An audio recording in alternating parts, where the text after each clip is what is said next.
मेरे भाई नहीं, मेरे नौकर बनने के लायक हो, कहकर जज साहब ने बड़े भाई को धक्के मारकर घर से निकाल दिया। लेकिन जब पुरानी संदूक से वो चिट्ठी मिली तो कोर्ट भरा फैसला छोड़कर भाई के पैरों में गिर पड़े।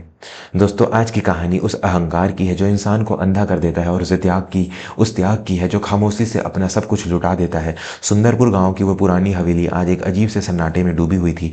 हवेली के बाहर नीली बत्ती वाली सरकारी गाड़ी खड़ी थी। गांव वाले दबी जुबान में बातें कर रहे थे कि आज हवेली का बंटवारा होने वाला है। इस हवेली में दो भाई रहते थे, बड़े भाई शंकर जो गांव में ही रहकर खेती बाड़ी संभालते थे, और छोटे भाई आलोक जो शहर के हाई कोर्ट में बड़े जज बन चुके थे। आलोक आज 5 साल बाद गांव लौटा था। उसके चलने के अंदाज में, उसकी बातचीत में अब वो पुराना अपनापन नहीं था। उसके चेहरे पर कामयाबी का गुरूर साफ झलक रहा था। आंगन में पंचायत बैठी थी। शहर एक कोने में सिर झुकाए बैठा था।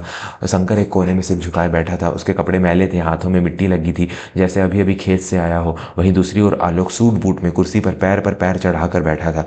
आलोक ने अपनी घड़ी देखते हुए भारी आवाज में कहा, देखो भैया, मेरे पास वक्त कम है, मुझे शहर लौटना है। इस पुरानी हवेली को और इन जमीनों को बेचकर मेरा हिस्सा मुझे दे दो। मुझे अब इस धूल मिट्टी वाले गांव से कोई वास्ता नहीं रखना। शंकर ने धीरे से सिर उठाया और नम आंखों से अपने छोटे भाई को देखा।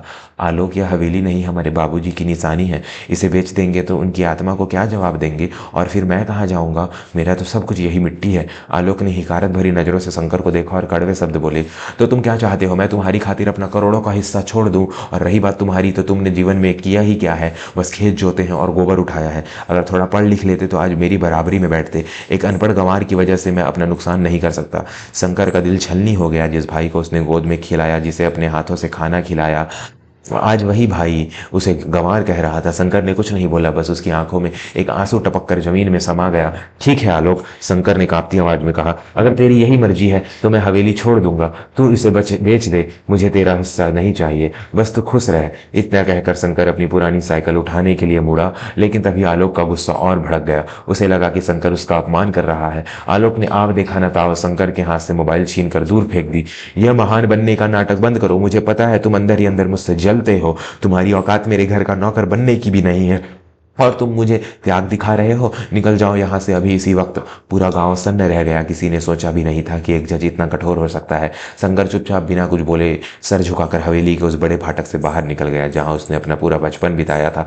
दोस्तों, कहानी में एक ऐसा मोड़ आने वाला है जो आपके रोंगटे खड़े कर देगा। अगर आप भी मानते हैं कि बड़ा भाई पिता समान होता है तो अभी हमारे चैनल को सब्सक्राइब करें और बेल आइकन दबाएं। रात हो चुकी थी। आलोक को उस पुरानी हवेली के कमरे में नींद नहीं आ रही थी। उसे बार बार शंकर का वो झुका हुआ चेहरा याद आ रहा था। गर्मी बहुत थी, इसलिए उसने हवा के लिए कमरे में रखा पुराना बक्सा खोला, जहां शायद कोई पुराना हाथ पंखा मिल जाए। जैसे उसने बक्सा खोला, उसमें पुराने कपड़ों के बीच एक लाल रंग की डायरी और कुछ पीली पड़ चुकी चिट्ठियां मिली। वो डायरी उसके पिताजी की थी। आलोक ने उत्सुकतावश डायरी का पन्ना पलटा। डायरी की तारीख 15 साल पुरानी थी। आलोक पढ़ने लगा, आज मेरा दिल बहुत भारी है। आलोक को शहर के सबसे बड़े लॉ कॉलेज में दाखिला मिल गया है। उसकी फीस बहुत ज़्यादा है, मेरे पास इतने पैसे नहीं हैं। मैंने शंकर को बुलाया और कहा कि बेटा, इस साल फसल खराब हुई है, हम आलोक को नहीं पढ़ा पाएंगे। आलोक की धड़कनें बढ़ने लगी। उसने अगला पन्ना पलटा। शंकर ने जो जवाब दिया उसने मुझे निस्तब्ध कर दिया। शंकर, जिसका खुद का चयन इंजीनियरिंग कॉलेज में हो गया था, उसने अपनी एडमिशन की पर्ची मेरे सामने फाड़ दी। उसने कहा, बाबूजी, आलोक पढ़ने में बहुत होशियार है, उसे जज बनना है, मेरी पढ़ाई छोड़ दीजिए। मैं खेती कर लूंगा, मजदूरी कर लूंगा, लेकिन आलोक का सपना नहीं टूटने दूंगा। मैंने उसे बहुत समझाया पर वो नहीं माना। उसने अपनी माँ के वो कंगन भी मुझे चुपके से दे दिए जो उसने अपनी शादी के लिए बचा कर रखे थे, और कहा, बाबूजी, इसे बेचकर आलोक की फीस भर दीजिए और उससे कहिएगा कि कंगन चोरी हो गए, वरना वो कभी फीस नहीं लेगा। आलोक के हाथ कांपने लगे। डायरी उसके हाथ से छूटकर गिर गई। उसकी आंखों के सामने 15 साल पहले का वो मंजर घूमा गया। उसे याद आया कि कैसे उस दिन घर में कंगन चोरी होने का नाटक हुआ था, और उसने खुद शंकर भैया को डांटा था कि उनकी लापरवाही से चोरी हुई। उसे याद आया कि कैसे जब वो भी छुट्टियों में घर आता था, शंकर भैया उनके लिए नए कपड़े लाते थे, जबकि खुद उनकी बनियान में छेद होते थे। वो जिसे गंवार और अनपढ़ समझ रहा था, उसने अपनी पूरी जिंदगी, अपने सपने, अपनी जवानी, सब कुछ होम कर दिया था ताकि आलोक जज साहब बन सके। हे भगवान, यह मैंने क्या कर दिया? आलोक के मुंह से यह एक चीख निकली। उसका गला रूंध गया। वो सफलता का नशा, वह जज होने का गुरूर, सब एक पल में चकनाचूर हो गया। उसे अपने आप से घिन आने लगी। वो नंगे पैरी हवेली से बाहर भागा। भैया, भैया चिल्लाते हुए वो गांव की अंधेरी पगडंडियों पर दौड़ने लगा।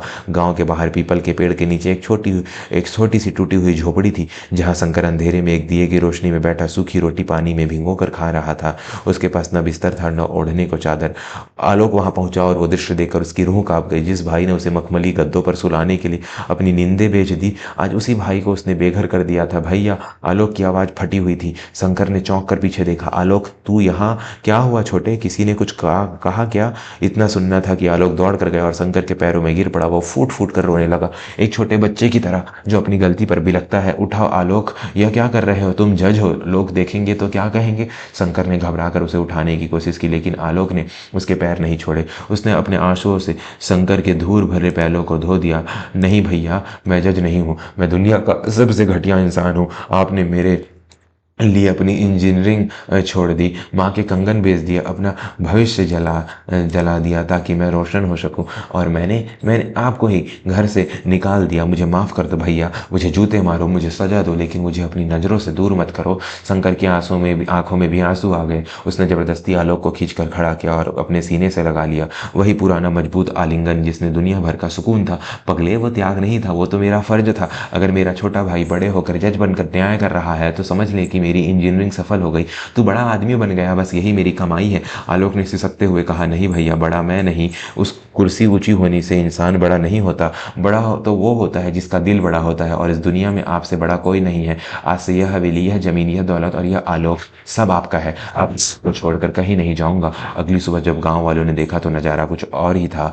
हवेली के बाहर वही नीली बत्ती वाली गाड़ी खड़ी थी। आलोक गाड़ी का दरवाजा खोलकर खड़ा था और बड़े सम्मान से शंकर को पिछली सीट पर बैठा रहा था। आलोक ने गांव वालों के सामने हाथ जोड़कर कहा, मैं तो केवल कानूनों का जज हूं, लेकिन मेरे भैया संस्कारों के जज हैं। आज मुझे समझ आया कि रिश्ता इसकी शिक्षा हमें डिग्री देती है, लेकिन संस्कार हमें इंसान बनाते हैं। उस दिन के बाद आलोक हर महीने गांव आता। उसने हवेली की मरम्मत करवाई, लेकिन उस पुरानी साइकिल को अपने ड्राइंग रूम में सजा कर रखा, ताकि उसे हमेशा याद रहे कि उसकी कामयाबी के पहिए दरअसल उस पुरानी साइकिल ने ही चलाए थे। कहानी के अंतिम और सबसे महत्वपूर्ण सीख पर जाने से पहले, अगर इस कहानी ने आपकी आंखों में आंसू ला दिए हैं तो कृपया वीडियो को लाइक करें और कमेंट में जय हिंद या अपने भाई बहन का नाम जरूर लिखें। निष्कर्ष और सीख दोस्तों, आज के ज़माने में हम अक्सर अपनी कामयाबी के नशे में उन सीढ़ियों को भूल जाते हैं जिन पर पैर रखकर हम ऊपर चढ़े होते हैं। हमारे माता पिता और बड़े भाई बहन अक्सर अपनी खुशियों को गला घोंट देते हैं ताकि हम सांस ले सकें।